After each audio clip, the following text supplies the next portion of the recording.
Hundreds, maybe thousands of people are without a pain doctor following the suspension of Dr. Michael Cozy's medical license.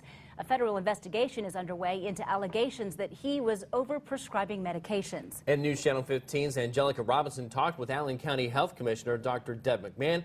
She joins us now with more on how the health department is handling this.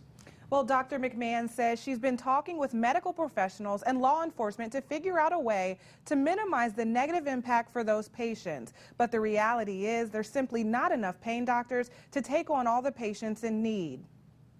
Dr. Michael Cozy's office has closed its doors, at least for the next 90 days, and pharmacies cannot fill his prescriptions. Now people in need of care for chronic pain are trying to figure out what to do next. People are wanting to know what to do, and I don't know what to tell them to do. The emergency rooms, they cannot prescribe like that. Again, there are prescribing guidelines in place.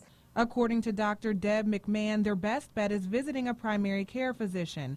The physician could refer them to a new pain doctor. This disconnect between how people were being treated by this certain physician and then how people who are practicing the standard of care are going to provide care. And I think there's going to be a big gap, and that gap is painful. It's likely that new doctor would make changes, which could be a difficult transition for some patients. My guess is a lot of his patients are going to find themselves in a situation where other doctors do not think that that medication regimen that they're currently on is appropriate. The Health Commission is working to provide resources for doctors dealing with patients suffering from addiction.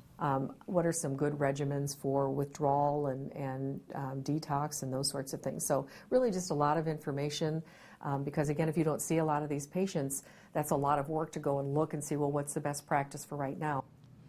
The Health Commission will have a meeting on Monday to finalize their plans. Information on how doctors should handle this situation will go out to them early next week. Angelica Robinson, News Channel 15.